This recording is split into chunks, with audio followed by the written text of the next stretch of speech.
الحمد لله وكفى والسلام على عباده الذين اصطفى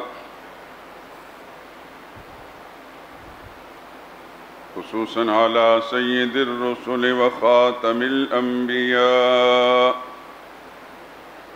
وعلى آله المجتبى وأصحابه الأتقياء.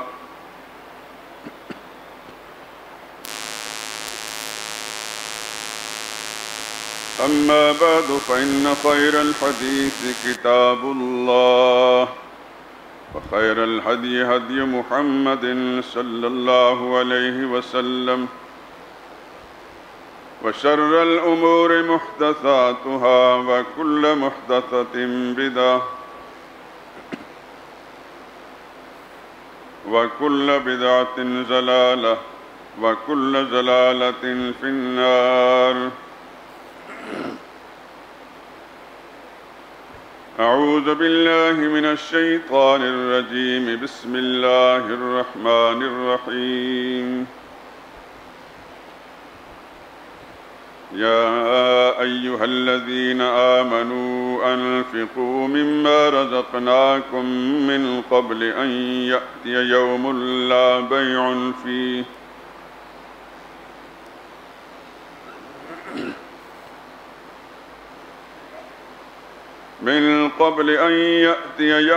لا بيع فيه ولا خلة ولا شفاعة والكافرون هم الظالمون. الله لا إله إلا هو الحي القيوم لا تأخذه سنة ولا نوم له ما في السماوات وما في الأرض من ذا الذي يشفع عنده إلا بإذنه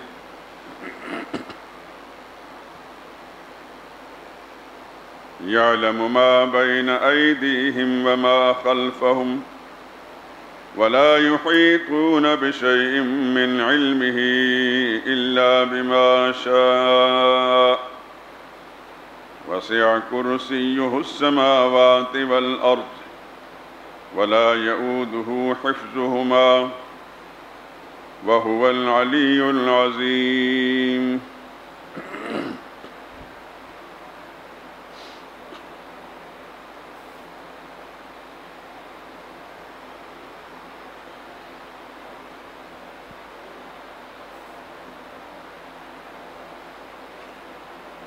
اے ایمان والو، جو مال ہم نے تم کو دیا ہے اس میں سے اس دن کے آنے سے پہلے خرچ کر لو جس میں نہ اعمال کا سودا ہوگا، نہ ہی کوئی دوستی کام آئے گی اور نہ سفارش ہو سکے گی، اور کافر لوگ وہی ظالم ہیں۔ اللہ ہی وہ معبود برحق ہے کہ اس کے سوا کوئی عبادت پکار کے لائق نہیں۔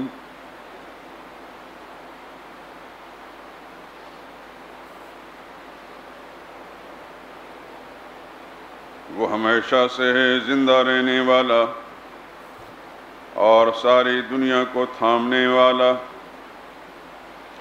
اسے نہ اونگ آتی ہے نہ نیند۔ جو کچھ آسمانوں میں اور جو کچھ زمین میں ہے سب اسی کا ہے۔ کون ہے کہ اس کی اجازت کے بغیر اس سے کسی کی سفارش کر سکے؟ جو کچھ لوگوں کے روبرو ہو رہا ہے اور جو کچھ ان کے پیچھے ہو چکا ہے اسے سب معلوم ہے، اور اس کی معلومات میں سے کسی چیز پر دسترس حاصل نہیں کر سکتے۔ جس قدر وہ چاہتا ہے اسی قدر معلوم کرا دیتا ہے۔ اس کی بادشاہی اور اس کا علم آسمان و زمین سب پر حاوی ہے، اور اسے ان کی حفاظت کچھ بھی دشوار نہیں، وہ بڑا علی شان اور عظیم الشان ہے۔ سبحان ربک رب العزة عما یصفون وسلام علی المرسلین والحمد للہ رب العالمین۔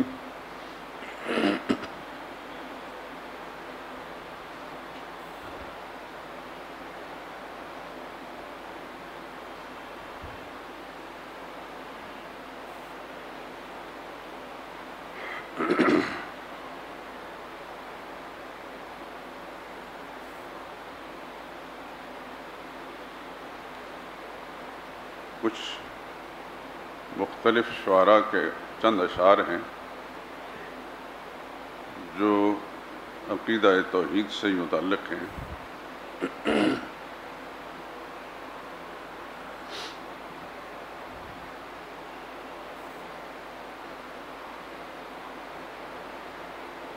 وہی آقا وہی داتا،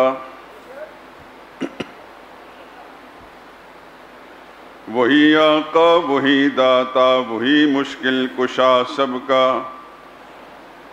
وہی ایک غوث اعظم ہے یہی للکار دیتا جا۔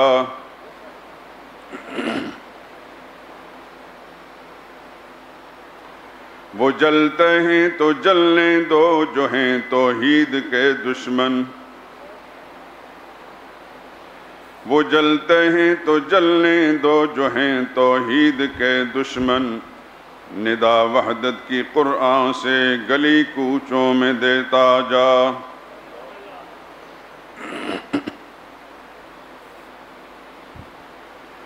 اسی کے نام پر مر لے، اسی کے نام پر مر لے، اسی کے نام جیتا جا، اسی کے نام کی میں ہو تو بھر بھر جام پیتا جا۔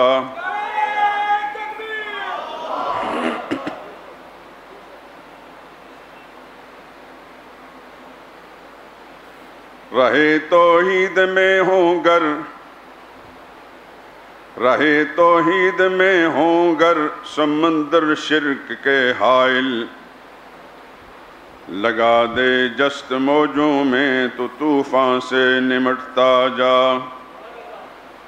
وہی آقا وہی داتا، وہی مشکل کشا سب کا، وہی ایک غوث اعظم ہے یہی للکار دیتا جا۔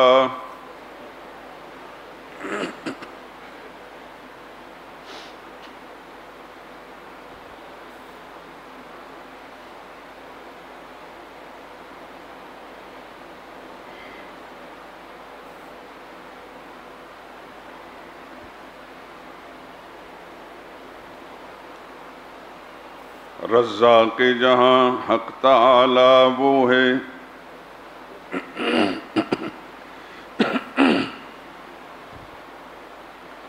رزاق جہاں حق تعالی وہ ہے،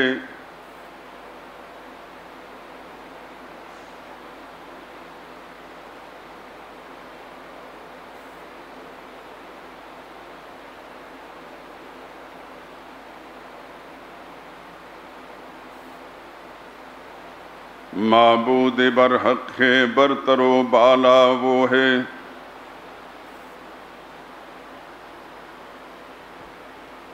کیوں مانگتا ہے مانگنے والوں سے، اللہ سے مانگ دینے والا وہ ہے۔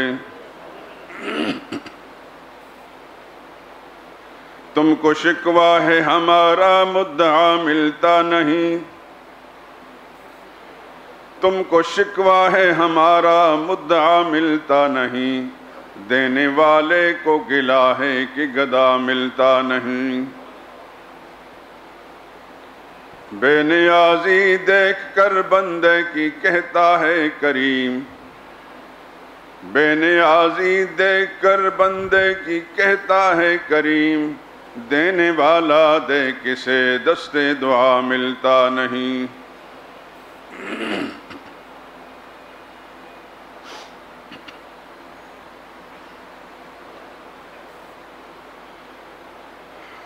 قرآن حکیم کی دو آیات کریمہ، ایک تو وہی مشہور آیت الکرسی جو اس سے پہلے آپ ہر جمعے کے بیان سے پہلے سنتے چلے آ رہے ہیں، لیکن آج اس کے ساتھ میں نے اس سے پہلی آیت 254 نمبر کی وہ بھی تلاوت کی کہ اسی کے ایک جملے من ذا الذی یشفع عندہ الا بإذنہ کی تشریح اور تفصیل اس میں موجود ہے۔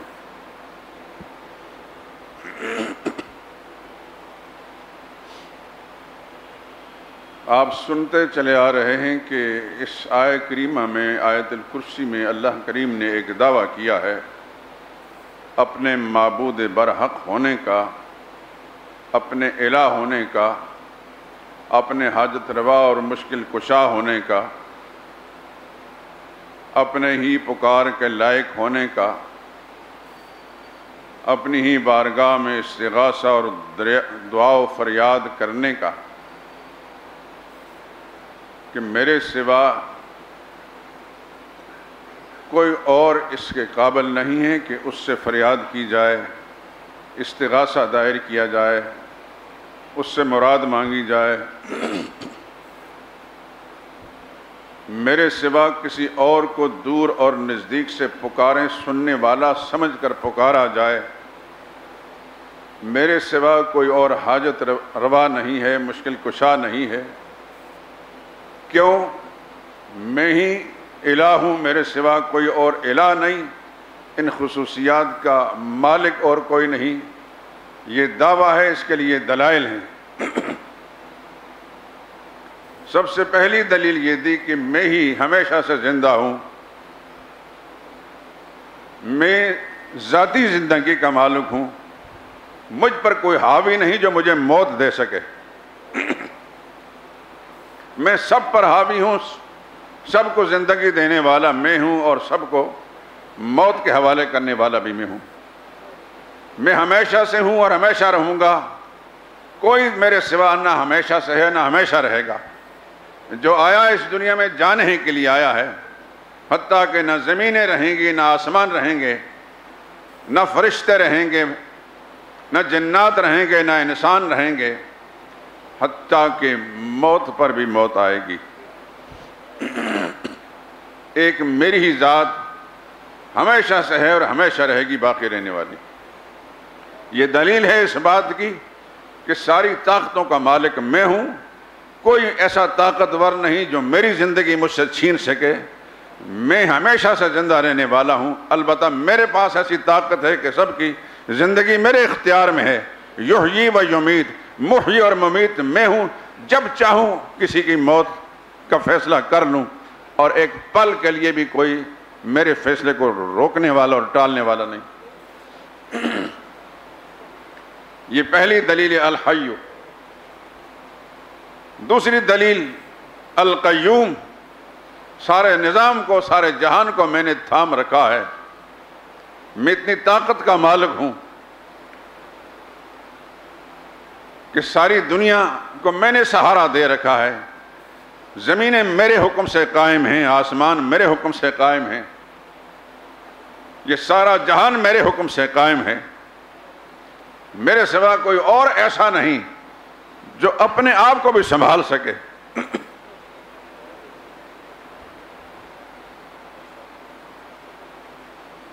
اس کی دنیا میں ان گنت مثالیں ہیں۔ قیوم میں ہوں،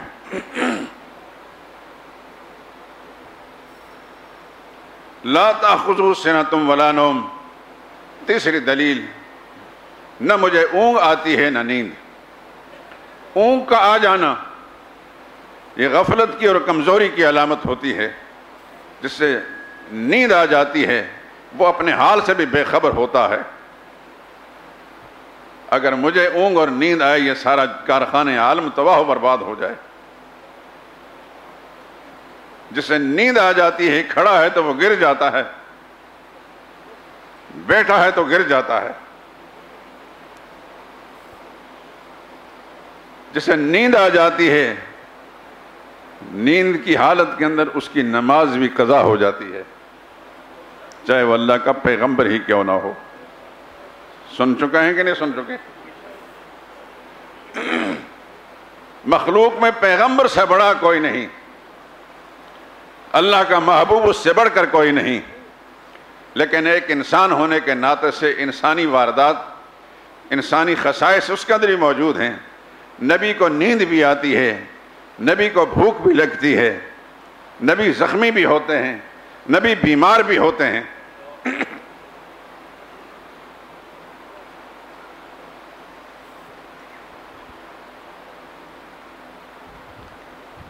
ایک جہادی سفر سے واپسی پر رات کے وقت راستے میں پڑاؤ کیا، سن چکے ہیں آپ۔ سب صحابہ اکرام نبی کریم صلی اللہ علیہ وسلم سمیت تھکے ہوئے تھے۔ حضور نے حکم دیا کہ یہاں تھوڑی دیر آرام کر لو۔ حضرت بلال کو حکم دیا کہ تم نے جاگنا ہے، پہرا دینا ہے اور نماز کے وقت جگانا ہے۔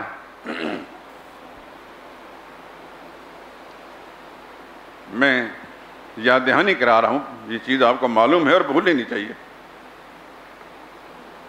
حضرت بلال ساری رات نفل پڑھتے رہے کہ میرے آقا کا حکم ہے، پہرا بھی دینا ہے اور صبح کے وقت اذان کا وقت مجھے اذان پڑھ کر جگانا ہے۔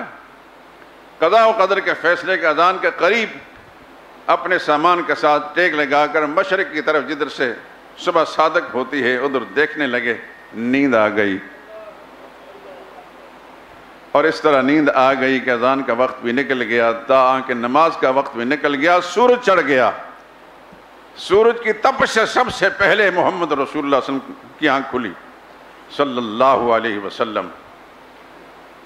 رسول اللہ صلی اللہ علیہ وسلم پریشانی کے عالم میں اٹھے، نماز قضا ہو گئی۔ سیدنا بلال کو بلایا، ہاں جی آپ کی ڈیوٹی لگائی تھی، یہ کیا کیا آپ نے؟ سیدنا بلال نے وہی جواب دیا جو انہیں دینا چاہیے تھا، یا رسول اللہ میری بدنیتی اس میں شامل نہیں، جس ذات نے آپ کی آنکھ بند کر لی اس ذات نے میری آنکھ بھی بند کر لی۔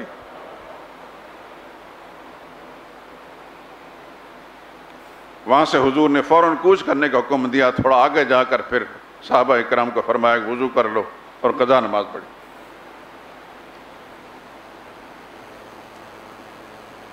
جسے اونگ آتی ہے اس سے نماز بھی قضا ہو جاتی ہے، نیند آتی ہے اسی کی نماز بھی قضا ہو جاتی ہے۔ اللہ اکبر۔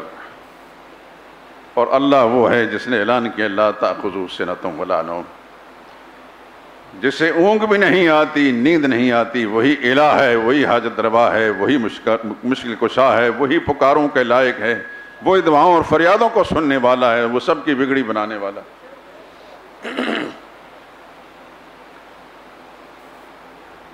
لہو ما فی السماوات و ما فی الارض، اسی کا ہے جو کچھ آسمانوں میں ہے، جو کچھ زمین میں ہے۔ سارا جہان بنایا بھی اسی نے، اس کا مالک بھی وہی ہے، چلا بھی وہی رہا ہے۔ زمین و آسمان کا سارا کارخانہ اس کی مرضی سے چلتا ہے۔ سورج بھی اپنے وقت پر نکلتا ہے اس کے حکم کے مطابق، چاند بھی اپنے وقت پر نکلتا ہے اور غروب ہوتا ہے اس کے حکم کے مطابق۔ ایک پل کے لیے آگے پیچھے نہیں ہو سکتے۔ اللہ اکبر۔ خالق جب وہی ہے تو پھر مالک بھی وہی ہے۔ دوسرا کون ہے جو یہ دعویٰ کر سکے فلاں چیز میری ہے؟ اس کا تو یہ چیلنج ہے کہ ایک ذرہ بھی کسی نے نہیں بنایا۔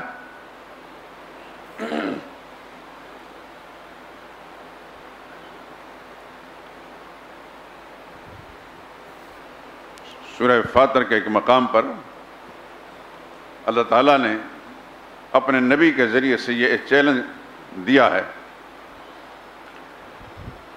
قُلِ ادْعُوا الَّذِينَ زَعَمْتُم مِّن دُونِ اللَّهِ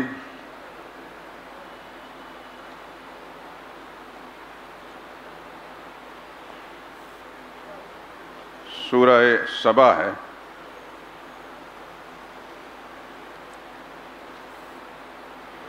سورہ سبا ہے، اس کی آیت نمبر 22 ہے، فاطر سے ایک سورت پہلے۔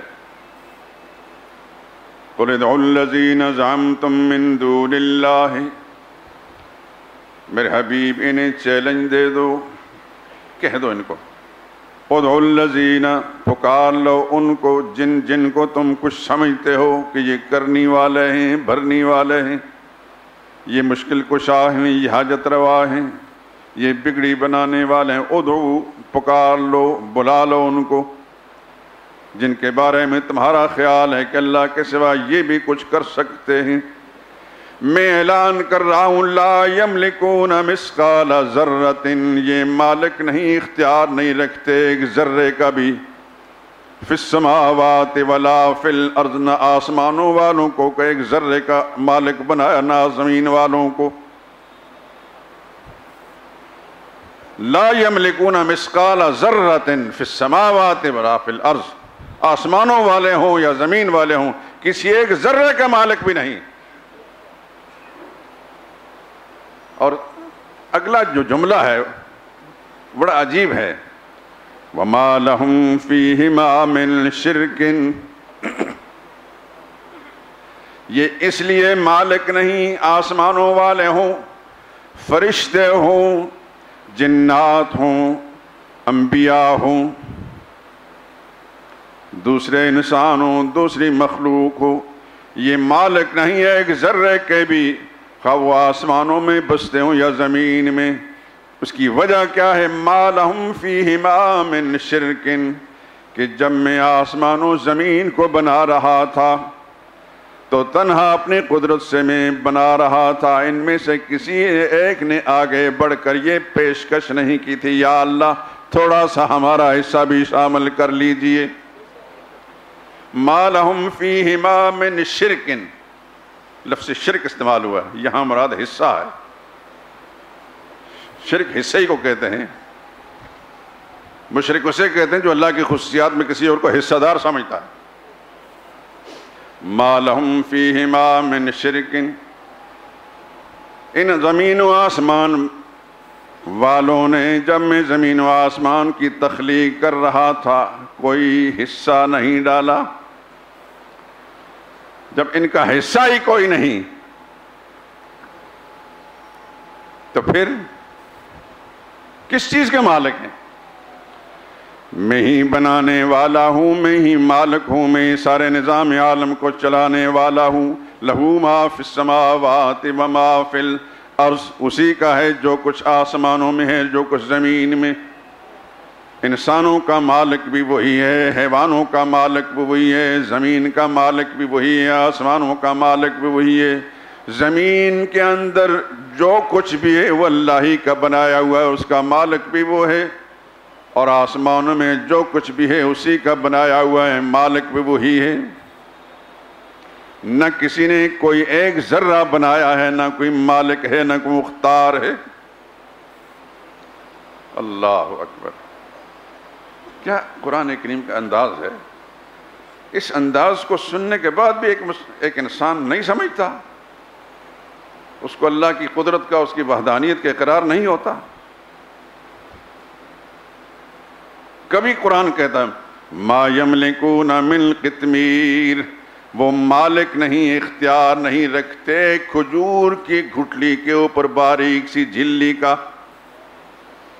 کبھی یوں فرمایا، کبھی فرماتے لن یخلقوا ذبابا، چھوٹی سی مکھی بھی نہیں بنا سکتے۔ کبھی فرمایا لا یملکون مثقال ذرۃ، ایک ذرے کے مالک بھی نہیں ہیں۔ مالک بھی وہی ہے جو خالق ہے، مالک وہی ہے جو خالق ہے، اور جو خالق ہے وہی نظام کو چلانے والا ہے، وہی نظام کو چلانے والا ہے۔ اس لیے اللہ کا یہ اس دعوے کی دلیل یہ برحق ہے، لہو ما فی السماوات وما فی الارض، جو کچھ آسمانوں میں ہے یا زمین میں اللہ ہی کا ہے۔ زمین و آسمان والے جتنے بھی ہیں ان کی زندگی بھی اپنی نہیں، ان کو زندگی دینے والا بھی اللہ ہی ہے۔ وہ اپنے جسم و جان کے مالک نہیں، اللہ ہی اس کے مالک ہیں۔ اپنی روح کے مالک بھی نہیں، اللہ ہی مالک ہیں۔ جب چاہیں پیدا کر دیں، جب چاہیں ان کی روح ان کے جسموں سے نکال دیں۔ اس دھرتی پر بسنے والے جتنے بھی بڑے بڑے دعوے دار ہیں ان کے بارے میں فرمایا قل اللہم مالک الملک، میرے لاڈلے حبیب اعلان کر دیں اللہم یا اللہ تو ہی بادشاہوں کا بادشاہ، تو ہی شہنشاہ ہے، کوئی شہنشاہ نہیں، جھوٹ ہے، یہ بکواس ہے جو کسی مخلوق کو شہنشاہ کہتے ہیں۔ آپ کے پڑوسی ایک ملک میں ایک زمانے میں ایک شہنشاہ کہلاتا تھا، اس شہنشاہ کو اس زمین میں جہاں 50 سال اس نے بادشاہی کی تھی، اس زمین میں دفن ہونا بھی نصیب نہیں ہوا۔ یاد ہے نا؟ شہنشاہ کون ہے؟ مالک الملک، بادشاہوں کا بادشاہ صرف اللہ ہے۔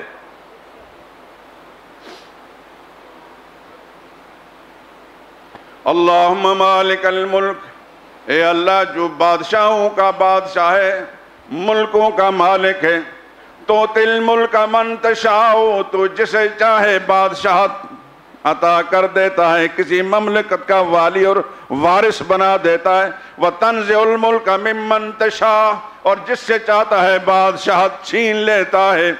آج بادشاہ ہے، کل گدا ہے، آج کسی ملک کا صدر ہے، کل در بدر ہے، ملک بدر ہے۔ ایسا ہے کہ نہیں؟ تو تل ملک من تشاء، تو جس کو چاہتا ہے بادشاہت دے دیتا ہے، وتنزع الملک ممن تشاء، جس سے چاہتا ہے حکومت چھین لیتا ہے، وتعز من تشاء وتذل من تشاء، جس کو چاہتا ہے عزتوں سے نواز دیتا ہے، جس سے چاہے ذلت کے گڑھے میں گرا دیتا ہے۔ اللہ اکبر، سبحان اللہ۔ اللہ فرماتے من کان یرید العزہ، او دنیا والے لوگوں اگر تم میں سے کوئی شخص عزت کا طلبگار ہے، فإن العزت للہ جمیعا، وہ کان کھول کر سن لے، عزتوں کا مالک اللہ ہی ہے۔ اس نے اعلان کہ وَمَن يُهِنِ اللَّهُ فَمَا لَهُ مِن مُكْرِمٍ، اللہ جس کی عزت چھین لے، جس کو ذلیل و رسوا کر دے، دنیا میں کوئی اس کو عزت دینے والا نہیں۔ میرے دوستو، یہ